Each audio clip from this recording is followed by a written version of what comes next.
Hey everyone, I'm Dan from JazzComposersPresent.com, an online space where composers, musicians, and listeners come together to celebrate the music we love. I'm joined today by Christine Jensen, Montreal-based Juno-winning saxophonist and composer who teaches saxophone, composition, and ensembles at McGill University. Christine is here to show us her approach to orchestrating. Thanks for having me here, Dan. I'm here today to talk about orchestrating your ideas, your melodies, and working with character development. So I love working on finding balance, contrast, and contour with the following events when focusing on the character development. And the example we're going to use today is a bit of a concerto form for an alto saxophone soloist who is playing through a middle piece of a suite that I wrote. There's 5 movements. This is the 3rd movement, and it's a dedication suite I did for all my influences. So this one is about John Coltrane, and I'm going to head toward blowing up a few things with this and using that character development through the saxophone solo. So when I'm planning my charts, I'm always thinking about the big 3. What's the melody going to be? What's the harmony going to reflect? And how is the rhythm going to react with it? And then the other 3 things, and this is very important with this idea of a soloist being present through the entire piece. I work on the rhythm section, debating with the soloist, or the ensemble debating with the soloist, or maybe changing those 3 things up somehow and breaking them down. But those are 3 big elements of conversation for me in this type of form. I also am very keen on having a strong melody and counterpoint. I actually fill in my harmonic bass afterward, the more of the extensions and the voice leading. And then I work on the end of the motive, which you will hear when we look at a lead sheet here. And it's very important to me with the entrance of the motive, what will happen to that little thing, this little tiny thing. And in my case, I like to think of the repetition of it. And in that, you can do a whole bunch of things like transposition and extensions or truncations or inversions. There's a bunch of things. And when I'm tired of that, I might move on to new material, because we need to have antecedent and consequent action occurring. So that can happen all in there. Then the other 3s, I talked a little bit about it with the melody and the counter melody, the upper structure, the inner structure, and the bass structure, and how active they are. And that all goes back to melody, harmony, and rhythm again. So that's thinking in 3s for me. This is a basic little sketch I started from, and I actually used to play it in quartet. I was trying to, break down giant steps and do a tiny reharmonization on it, and then threw my own melody on it through the reharmonization. So I actually came up with the chords before the melody. And in the case of this, what we're listening to today, I think we're starting at letter C of this lead sheet, which is just this falling melody with Coltrane's very dynamic, contoured bass line. So it's like ba ba da ba da ba da ba ba da ba da ba da ba da. So there's my 2 ideas, and then a transposition of my phrase.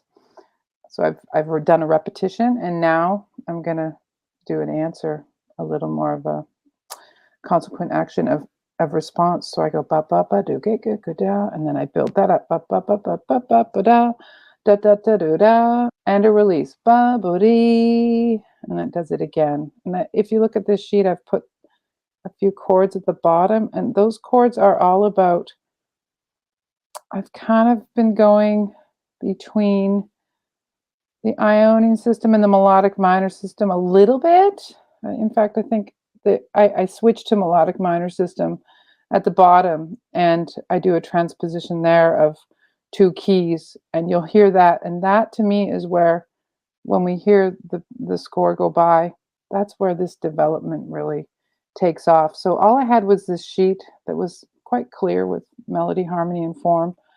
And then I get to orchestrate it now with all of those combined elements of the rhythm section, the soloist, and the wind ensemble, and even breaking those things down into 3 3 groups of trumpets, trombones, and saxophones, so you'll hear different entrances. And that is sort of how I pieced this together. So we can look at the first bit of the score. You'll hear the melody now, which is just the theme repeated. The first theme is by the soloist, and the second one is by the ensemble. And then we get to a point of letter C, which is on the score, not on this lead sheet that we're looking at. And at C, when we get on the score, we're taking off. We're heading into new territory.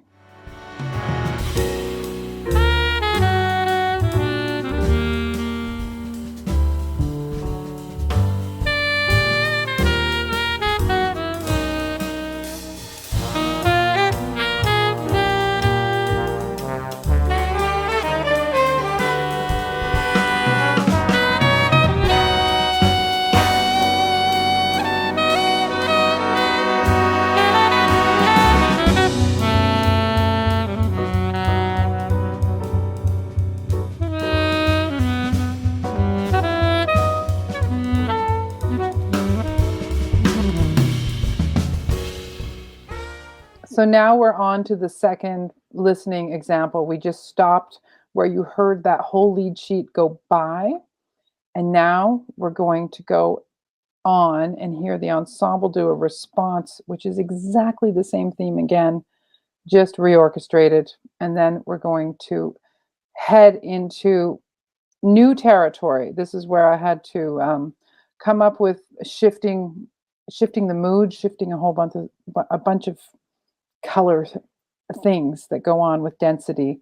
And it's nearly like I was rebuilding and starting my soloist up again to climb toward, and I don't think we're going to get to it, but because we just don't have enough time, but we're going to get to sort of the peak of the piece where we go back to the Coltrane matrix as well and do a repetition on that. So this is where we're at. We're going to hear the theme repeated now and move on to new material.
Oh, that's so fun to listen to after a few years. So that is an incredible soloist named Samuel Blais here in Montreal. And this is the Orchestre National de Jazz de Montréal. They do some really exciting projects. And this was the commission I did that was 60 minutes long. It's called Under the Influence Suite, and it's on Just in Time Records. So hopefully you'll find it out there. Thanks for watching today's mini lesson. Be sure to like, share, and subscribe. Drop any questions, comments, or suggestions for future videos in the comment section down below. To watch our full-length events and participate in live Q&As with our presenting artists, head over to jazzcomposerspresent.com. Thanks, and we'll see you next time.